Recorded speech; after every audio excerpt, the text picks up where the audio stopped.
નમસ્તે મિત્રો, ગુજરાતી ફ્લા ચેનલમાં આપનું હાર્દિક સ્વાગત છે। તો મિત્રો આજના વિડીયોમાં આપણે વાત કરવાના છીએ કે આપણે જે ગામડાનું પ્રોપર્ટી કાર્ડ આપણે કાઢવું હોય તો મિત્રો આપણે કઈ રીતે કાઢી શકાય તેના વિશે આપણે આજે ચર્ચા કરવાના છીએ। તો ઘણા બધા મિત્રોની એવી કોમેન્ટ આવતી હોય છે કે અમે સિટીનું પ્રોપર્ટી કાર્ડ તો કાઢીએ છીએ પણ અમારે જો ગામડાનું પ્રોપર્ટી કાર્ડ કાઢવું હોય તો કઈ રીતે કાઢી શકાય। હવે ધીમે ધીમે ગામડામાં પણ પ્રોપર્ટી કાર્ડ નીકળવા માંડ્યા છે। હવે જે નવું બિન ખેતી થાય છે એ ડાયરેક્ટ સિટી સર્વેમાં ચડે છે। હવે તમારા મિત્રો તલાટી પાસે તમારે 2 નંબર કે આકારણી પત્રકમાં નામ ચડાવવા જવાની જરૂર નથી। હવે મિત્રો તમારે ડાયરેક્ટ જો બિન ખેતી થયું હોય તો મિત્રો તેનું રેકોર્ડ સીધું હવે સિટી સર્વેમાં તમને જોવા મળશે।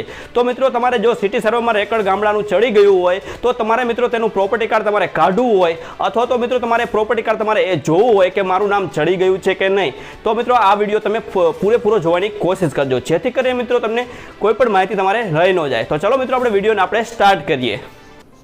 તો ચલો મિત્રો આપણે કોમ્પ્યુટરની સ્ક્રીન ઉપર આપણે આવતા રહીએ છીએ। તો આપણે અત્યારે કોઈ પણ એક બ્રાઉઝર ખોલી લઈશું। તો ચલો મિત્રો અહીં કોઈ પણ બ્રાઉઝર ખોલી લઈએ। અહીં કોઈ પણ બ્રાઉઝર ખોલ્યા બાદ અહીં તમારે સર્ચ બારમાં તમારે ટાઈપ કરવાનું રહેશે ઈ મિલકત। ઈ મિલકત તમારે ટાઈપ કરીને તમારે અહીં એન્ટર કરી દેવાનું રહેશે। એટલે મિત્રો તમને સૌથી જ પહેલી વેબસાઇટ તમને જોવા મળશે ઈ મિલકત।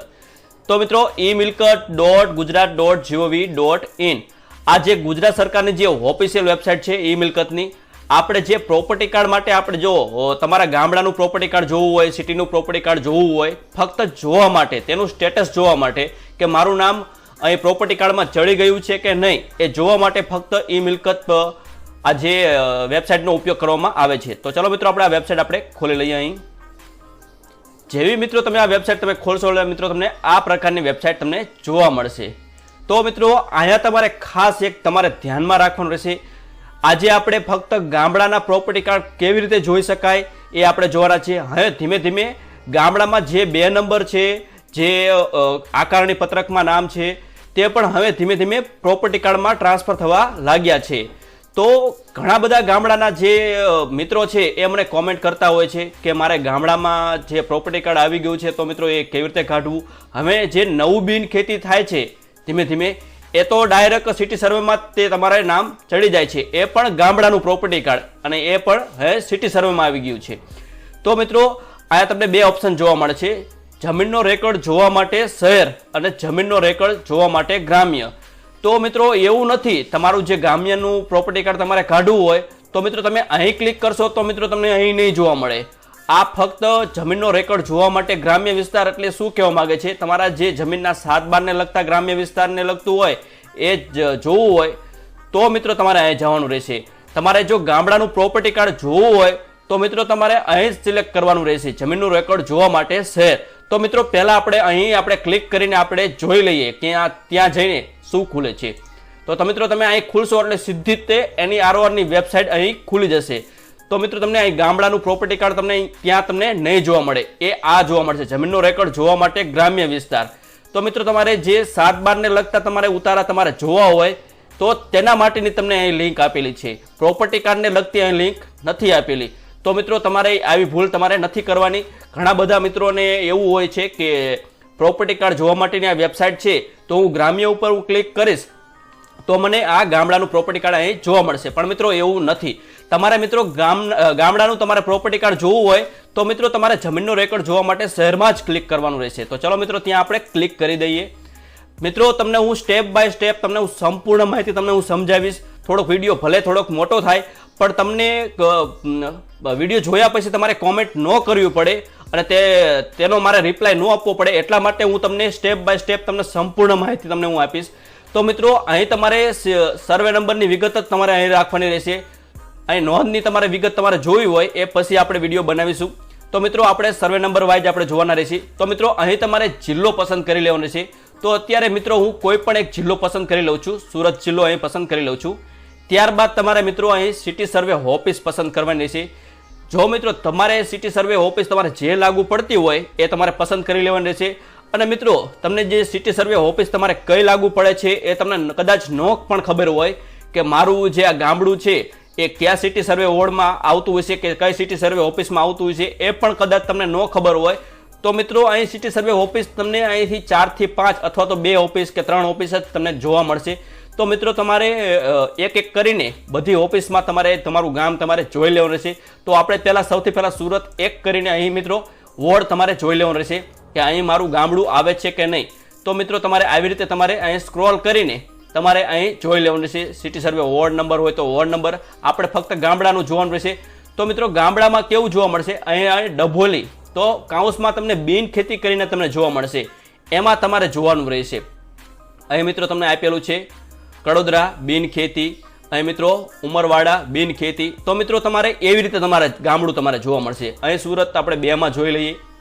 અહીં વોર્ડ, અહીં મિત્રો તમને જોવા મળે છે અહીં બિન ખેતી, કોસાદ બિન ખેતી, ચીચી બિન ખેતી. મિત્રો તમારે આવી જ રીતે તમારું ગામડું તમારે જોઈ લેવાનું રહેશે કે કયા ગામમાં અમારે આવે છે.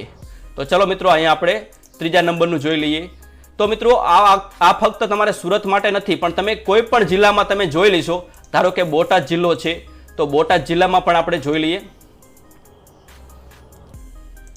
તો મિત્રો બોટાદમાં તો ફક્ત તમને એક જ જોવા મળશે, કેમ કે બોટાદ જિલ્લો નાનો છે એટલે. તો મિત્રો બોટાદ સિટી સર્વે ઓફિસ તમે ક્લિક કરશો એટલે મિત્રો તમને અહીં અલગ અલગ વોર્ડ જોવા મળશે. અહીં મિત્રો પણ તમારે ગામડાના જે હોય ત્યાં બિન ખેતી કાઉન્સમાં લખેલું હશે. તો મિત્રો તમારે આવી રીતે તમારે બિન ખેતી ઉપર તમે જેવું ક્લિક કરશો, આપણે ખાખોઈ આપણે ઉપર ક્લિક કરશું બિન ખેતી, તો મિત્રો તમારે અહીં એસવી જોવા મળશે, એટલે કે સર્વે નંબર. તો મિત્રો અહીં એસવી જોવા મળે છે, પણ ઘણી જગ્યાએ તો તમને એને જોવા મળતું હોય છે. એ પણ આપણે તમને એક જોઈ લઈએ. આપણે સુરેન્દ્રનગર આપણે ઓપ્શન પસંદ કરી લઈએ. સુરેન્દ્રનગર એક પસંદ કરી લઈએ. અહીં મિત્રો તમારા ગામડાના જે આવતા હોય અહીંયા બિન ખેતી તમને જોવા મળશે. કોઈ પણ એક ગામ આપણે અત્યારે લઈ લઈશું. તો મિત્રો અહીં આપણે પાનવા ગામ લઈ લઈએ બિન ખેતી. અહીં મિત્રો તમારે એને જોવા મળે છે, એટલે કે મિત્રો એને આ જે બીજો સર્વે નંબર તમને જોવા મળે છે 137 છે, એ તમારો જે નવો સર્વે નંબર છે. જો મિત્રો તમારા ગામમાં નવો સર્વે નંબર આવી ગયો હોય અને જે જૂનો સર્વે નંબર છે તેમાં તો કોઈ સવાલ જ નથી, પણ અહીં જૂનો સર્વે નંબર આવી ગયો હોય તો મિત્રો તમારે અહીં નવો સર્વે નંબરને ધ્યાનમાં રાખીને તમારે અહીં સર્વે નંબર ગોતવાનો રહેશે. અને મિત્રો એ સર્વે નંબરની આગળ ઓબ્લિક કરીને 167, 168, 169 એવું જે લખેલું છે એ તમારો પ્લોટ નંબર છે.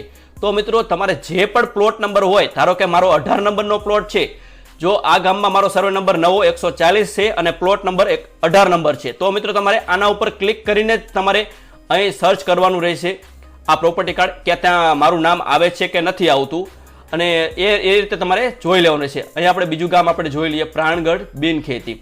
તો ત્યાં પણ તમારે એને સર્વે નંબર તમારે જોઈ લેવાનો છે. આ 190 સર્વે નંબર છે એ નવો છે અને ઓબ્લિક પૈકી 5, એટલે કે મિત્રો આ રીતનો સર્વે નંબર છે 190 ઓબ્લિક પૈકી 5, અને કાઉન્સમાં 5 દેખાડે છે એ તમારો પ્લોટ નંબર છે. એ રીતે તમારે સર્ચ કરવાનો છે. આ બિન ખેતી એને છે, એટલે કે એને બિન ખેતી થઈ ગયેલું છે 190 પૈકી 5નું, અને ઓબ્લિક 5 છે તમારો પ્લોટ નંબર છે. તો મિત્રો તમારે આવી રીતે તમારે કોઈ પણ આખા ગુજરાતમાં તમારે કોઈ પણ રીતની તમારે જોવું હોય તો ગામડાના પ્રોપર્ટી કાર્ડ તમે આવી રીતે તમે જોઈ શકો છો. તો સર્ચ કઈ રીતે કરી શકાય, આપણે કોઈ પણ એક આપણે સર્ચ કરીને આપણે જોઈ લઈએ. અહીં મિત્રો સીટ નંબર અહીં ઓટોમેટિક આવી જશે, તમારે ખાલી સિલેક્ટ જ કરવાનું રહેશે. અહીં મિત્રો આપણે કેપ્ચો નાખી દઈશું. તો ચલો મિત્રો કેપ્ચો નાખીને અહીં આપણે ગેટ ડિટેલ ઉપર તમારે અહીં ક્લિક કરી દેવાનું છે. અહીં મિત્રો તમારે આ કોઈ પણ જગ્યાએ આ તમે પ્રોપર્ટી કાર્ડ કાઢશો તો માન્ય નહીં રહે. આ ફક્ત આપણે જોવા માટેનો જ તેનો ઉપયોગ આપણે કરવાનો છે. તો મિત્રો તમારે અહીં તમારે નામ જોઈ લેવાનું રહેશે. તો જે આ તમને સર્વે નંબર દેખાડો સિટી સર્વે નંબર એને 145/21, તો મિત્રો આ 21 નંબરનો આપણો પ્લોટ છે અને સર્વે નંબર છે 145, એ પણ નવો સર્વે નંબર 7/12માં તમારે જોઈ લેવાનું રહેશે. 145નો નવો સર્વે નંબર હોય છે, જૂનો તો કદાચ ગમે તે હોય તો આપણે એ ધ્યાનમાં નથી રાખવાનો.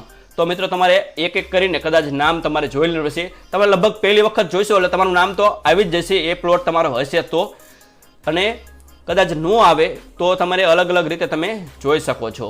તો મિત્રો આજનો વિડીયો તમને ગમ્યો હોય તો અમારી ચેનલને તમે સબસ્ક્રાઇબ કરી દેજો અને બાજુના બેલ આઇકન ઉપર તમે ક્લિક કરી દેજો, જેથી કરીને મિત્રો તમને આવા જ વિડીયો તમને જોવા મળશે. તો ચલો મિત્રો આપણે આજે રજા લઈએ. જય હિન્દ, જય ભારત.